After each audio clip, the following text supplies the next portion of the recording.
The first night, I slept in Joseph's apartment. I understood why he never invited anyone over, and it had nothing to do with being messy or antisocial. I didn't realize that right away, obviously. At first, it felt like a favor between coworkers, nothing more.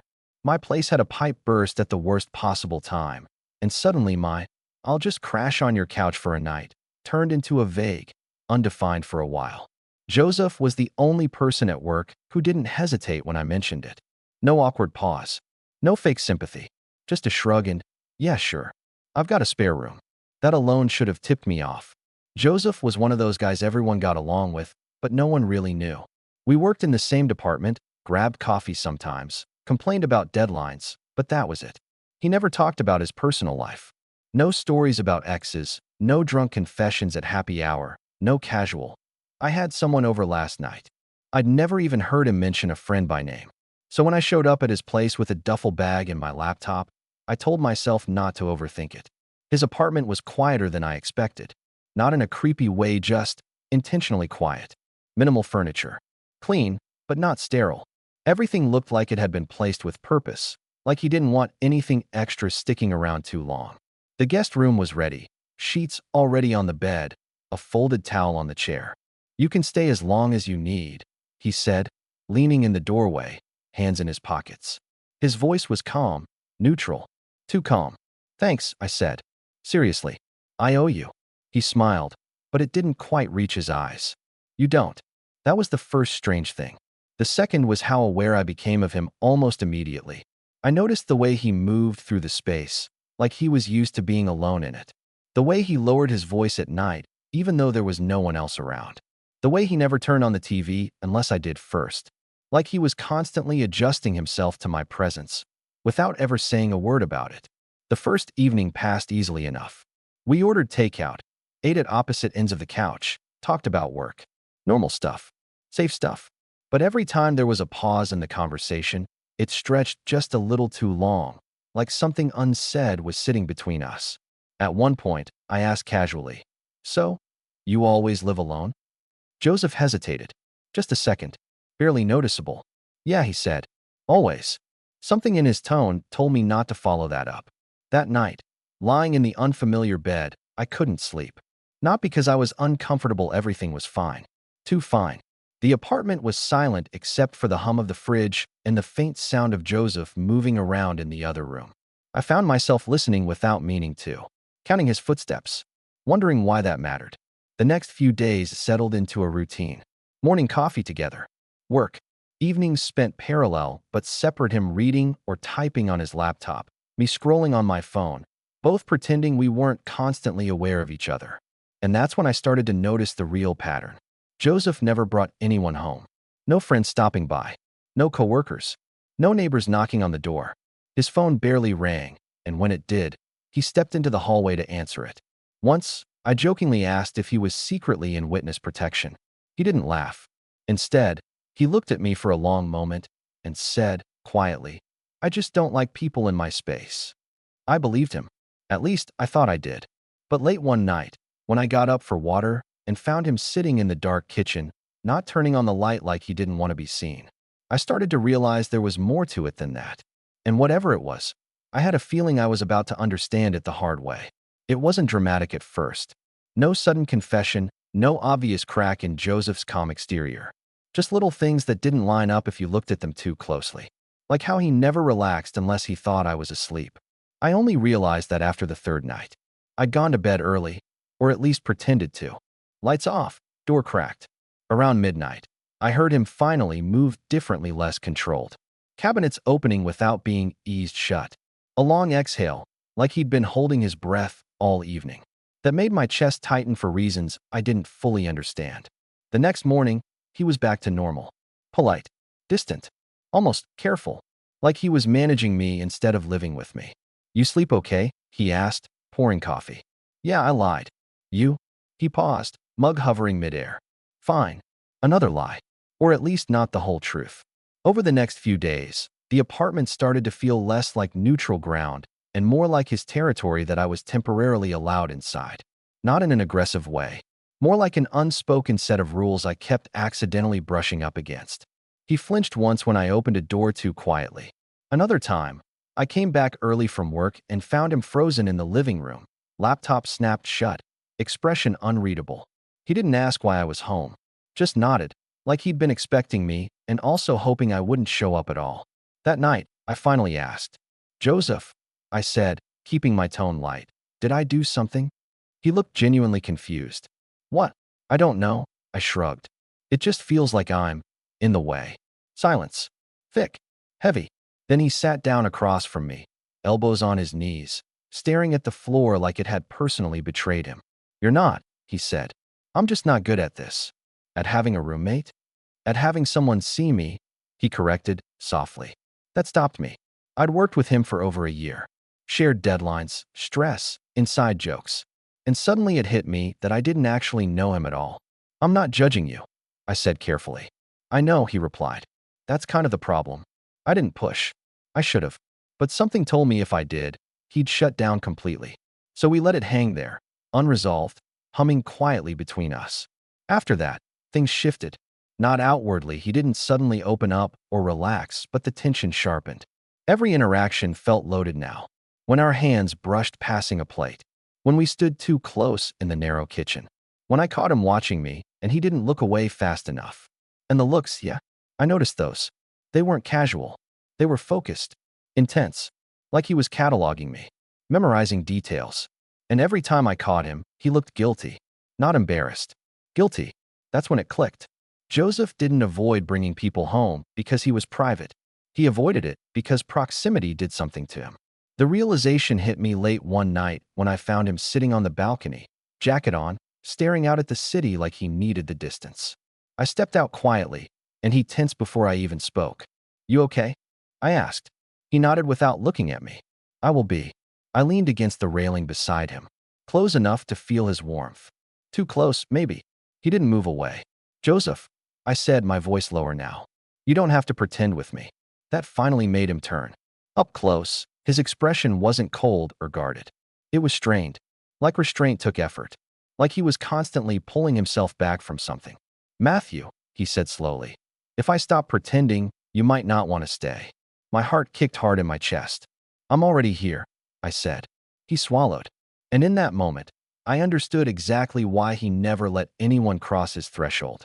Because once you did, leaving wouldn't be simple, and neither would staying. After that night on the balcony, everything changed and somehow, nothing did. We didn't talk about it the next morning, or the one after that. Joseph went back to being polite, composed, almost professional. If I hadn't seen the tension in his jaw, the way his hands had gripped the railing like he was grounding himself, I might have thought I imagined the whole thing. But I hadn't, because now I could feel it. The unspoken rule hovering between us. Don't get too close, don't ask too much, don't acknowledge what's clearly there. And the problem was, once I noticed it, I couldn't unnotice it. I started picking up on details that felt too intimate to be accidental. How he always waited until I'd sat down before sitting himself. How he positioned his body toward me without realizing it. How he remembered tiny things I mentioned once, how I took my coffee, which songs I skipped in the car, the way I liked the window cracked open at night. That wasn't casual coworker behavior. That was attention. One evening, about a week in, I stayed late at work. When I finally got home, the apartment lights were off. I assumed Joseph was out, which was rare but not unheard of. I kicked off my shoes, dropped my bag, and went to the kitchen. That's when I heard the shower running. Something about that sound, domestic, private, hit me harder than it should have. I opened the fridge, stared into it without really seeing anything, and tried not to think about the fact that I was standing alone in his space while he was changing just down the hall. Then the water shut off. I grabbed a beer and retreated to the couch like I'd been caught doing something wrong. A minute later, Joseph emerged, towel around his waist, hair damp, glasses off. I'd never seen him like that before, stripped of all the careful layers. He froze when he saw me. "Oh," he said. "I didn't hear you come in." "Yeah," I replied, suddenly very aware of my heartbeat. "Sorry, I didn't mean to dash." "No, it's fine." He adjusted the towel, then stopped himself, like he realized what that looked like. "I mean, you live here." "For now." That "for now" landed heavier than he probably intended. We stood there, neither of us moving, the air thick with things we weren't saying. I took a sip of my beer just to give my hands something to do. "You don't have to be weird about it," I said, trying to sound normal. I'm not, he said quickly. We locked eyes. He looked away first.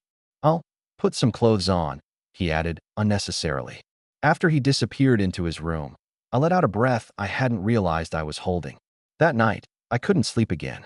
Not because of nerves this time, but because my brain wouldn't stop connecting dots. Joseph wasn't afraid of people. He was afraid of himself around people. Afraid of what proximity unlocked. Afraid of what he might want if he let his guard slip. And somehow, without trying, I'd become the variable he couldn't control. The confirmation came a few days later. I was working from home, headphones on, when I felt someone behind me. I turned to find Joseph standing closer than usual, eyes flicking between my screen and my face. Sorry, he said. I didn't mean to sneak up on you.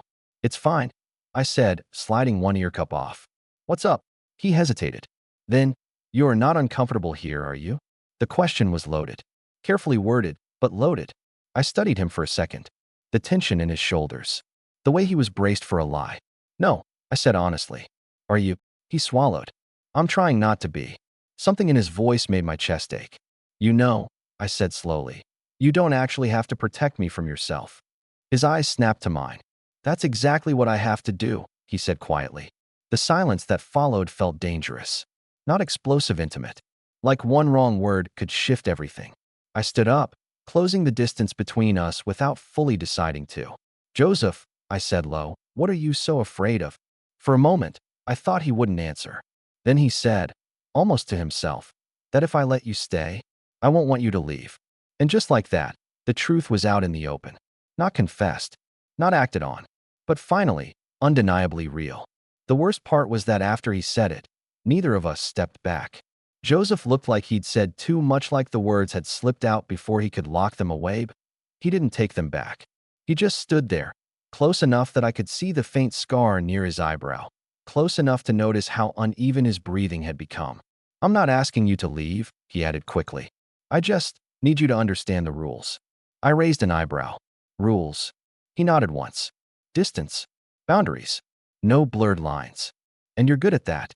I asked gently. His mouth twitched, almost a smile. Almost. I used to be. That answer stayed with me longer than it should have. After that conversation, we became careful in a new way. Not colder, if anything, warmer but more deliberate. Like two people handling something fragile between them, unsure whether to protect it or break it open. We cooked together one night. Nothing fancy. Pasta, a bottle of cheap wine. Music playing softly in the background. It felt domestic. Too domestic. At one point, I laughed at something stupid he said, and he froze like the sound surprised him. I don't hear that much, he said. Hear what? You laughing. Here. That made my chest tighten. You could. He met my eyes. Held them. Then looked away. Later, as we washed dishes side by side, our arms brushed. Not accidentally. Not entirely on purpose either. Neither of us moved away. Matthew, he said quietly. Yeah. You're making this harder than it needs to be. I turned off the faucet. The sudden silence was loud. Then stop pretending you don't want me here, I said. His jaw tightened. That's not what I'm pretending. What are you pretending then? He set the plate down with more force than necessary. Water sloshed over the rim of the sink. That I can keep this contained, he said. That I can be normal about you. I didn't answer right away. I was too busy realizing how badly I wanted him to stop holding back. You know, I said slowly, I didn't plan on this either. That made him look at me. I needed a place to stay. I continued. You offered. I said yes. Somewhere along the way, it stopped being just that. His expression softened, just a fraction. Somewhere along the way, he echoed. That night, I dreamed about him. Nothing explicit, just closeness. His hand on my wrist. His voice low, saying my name like it meant something different. When I woke up, the apartment was quiet. Too quiet. Joseph wasn't home. He didn't come back until late. I was on the couch, pretending to watch something, when the door opened. He stepped inside like he was bracing for impact. You okay? I asked. He nodded, setting his keys down slowly. I went for a walk. For 5 hours? He exhaled. I needed space. From me. From what I want, he corrected. That hurt more than I expected. He noticed immediately. That's not Dash. He stopped, rubbed his face. I'm not blaming you. I don't trust myself to want things halfway. I stood up then, closed the distance he'd spent all day creating. I'm not asking for halfway, I said. His eyes darkened. That's exactly the problem. For a moment, the air between us felt charged, electric, like something was about to snap. Instead, he stepped back. I need you to tell me something, he said, voice steady but tight. If I ask you to leave soon, will you? The question hit like a punch. I swallowed. Do you want me to? He didn't answer. And that silence told me everything. I didn't answer him right away. Not because I didn't know, but because once I said it out loud, things wouldn't be reversible anymore. Joseph stood there, hands clenched at his sides, waiting. He looked like someone bracing for bad news he already expected. Do you want me to? I asked again, softer this time. His shoulders sagged a little, just enough to tell me how tired he was. No, he said. I want you to stay. That's the problem. I nodded slowly. Then no, I won't leave. That made him close his eyes. For a second, I thought he might say thank you, or apologize, or say my name the way he had on the balcony, like it mattered more than it should. Instead, he said, then we have to be honest. That startled me more than if he'd kissed me. About what? I asked. About the fact that I don't do casual closeness, he replied. If I let you in, I don't know how to half care. I either shut it down, or I fall all the way. My heart was pounding now. And which one are you doing? He opened his eyes and looked straight at me. I'm losing control, he said quietly. There it was. Not fear. Not distance. Truth. I took a breath, steadying myself. Then maybe stop fighting it alone. He gave a humorless laugh. You make it sound simple. I didn't say easy, I replied. Just honest. We stood there, inches apart, the apartment wrapped in that late-night stillness that makes everything feel more exposed. I could feel the weight of the moment pressing in, not demanding action, just acknowledgement. I need to know something too, I added. He nodded. Asked, are you pushing me away because you're afraid I'll want more? I said. Or because you're afraid I won't? That did it. Something in his expression cracked, not dramatically, but unmistakably. He leaned back against the counter like his legs suddenly needed the support. Because I'm afraid you'll stay, he admitted.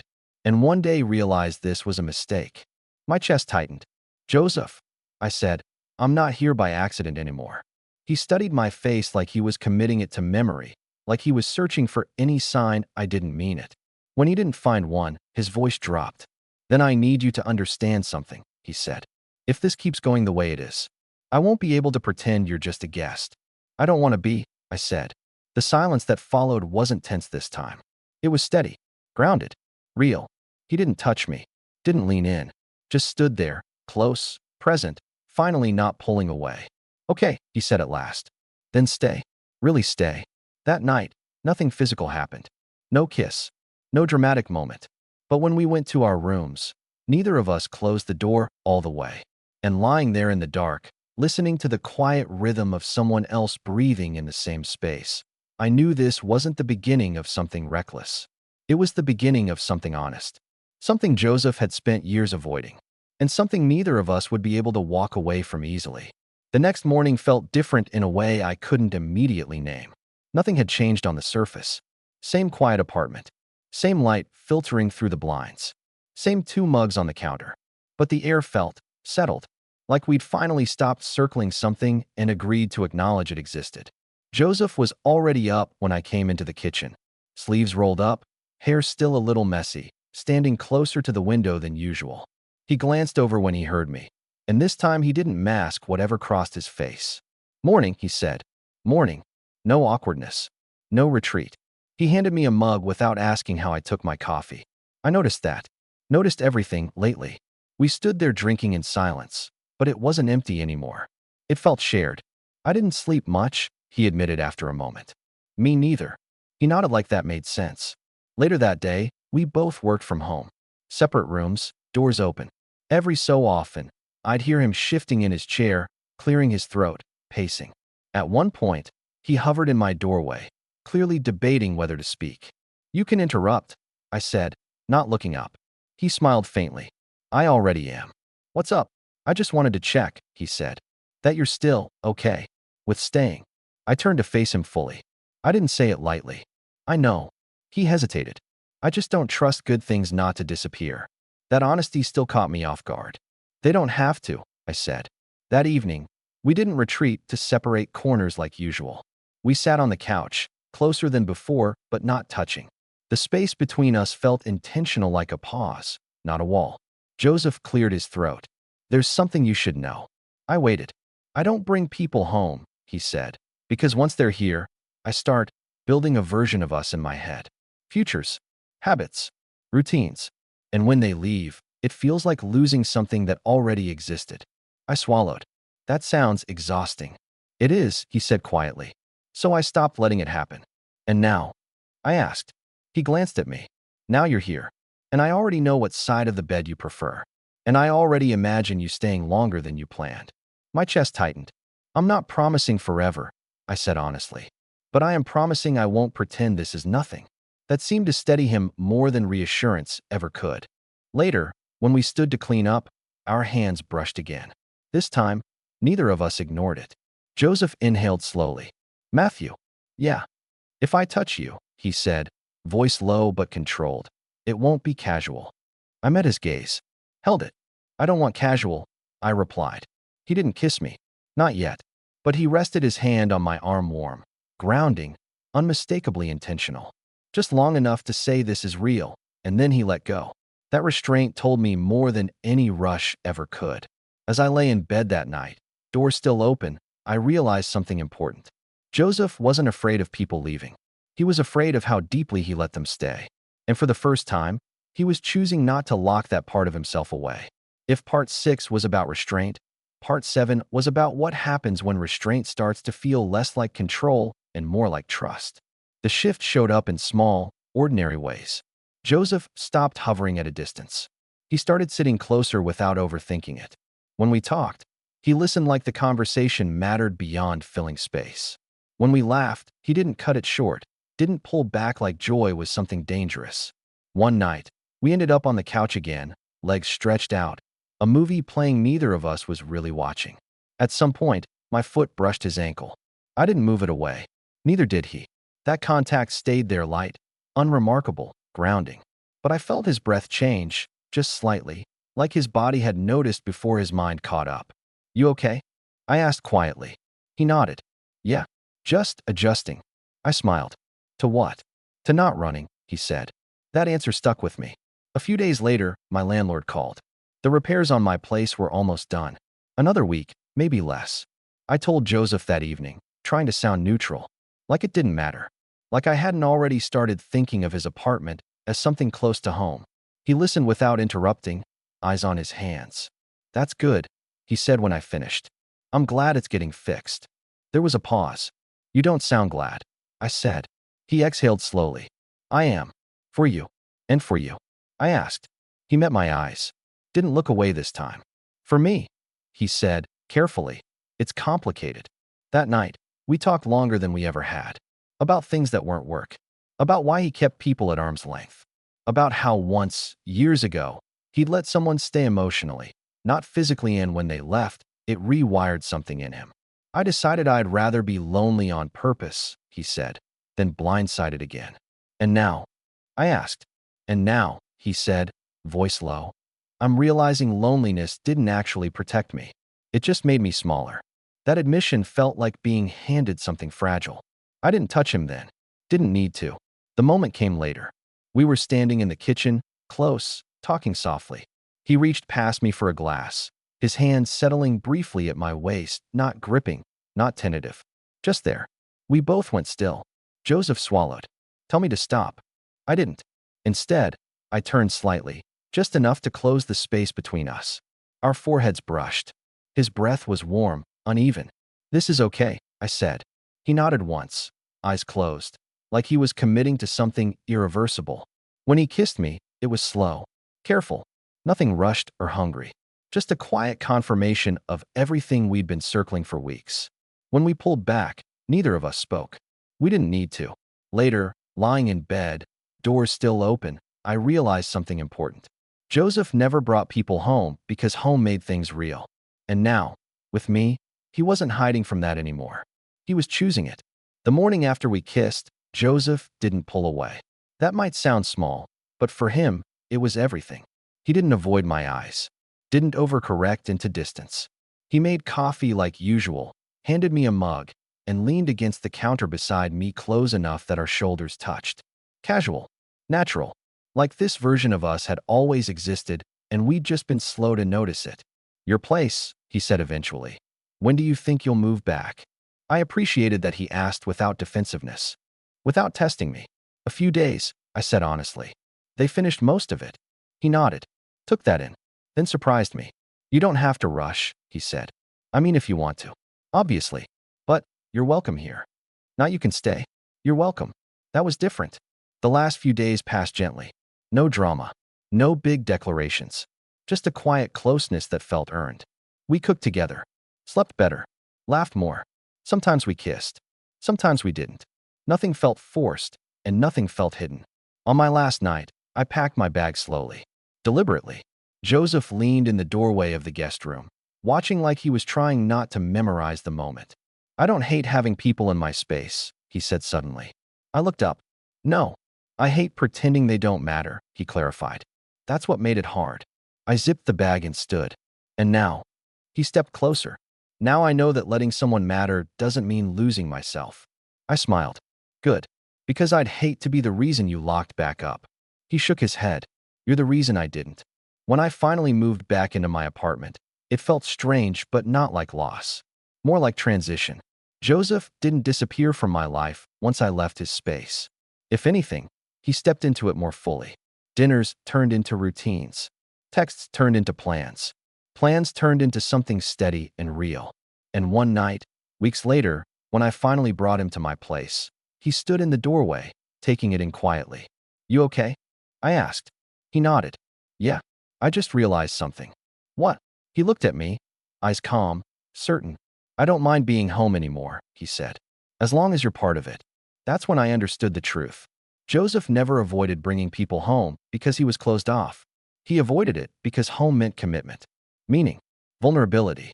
And somehow without forcing it, without rushing, we'd turned a temporary stay into the start of something permanent. Not because I moved in, but because he finally let someone stay.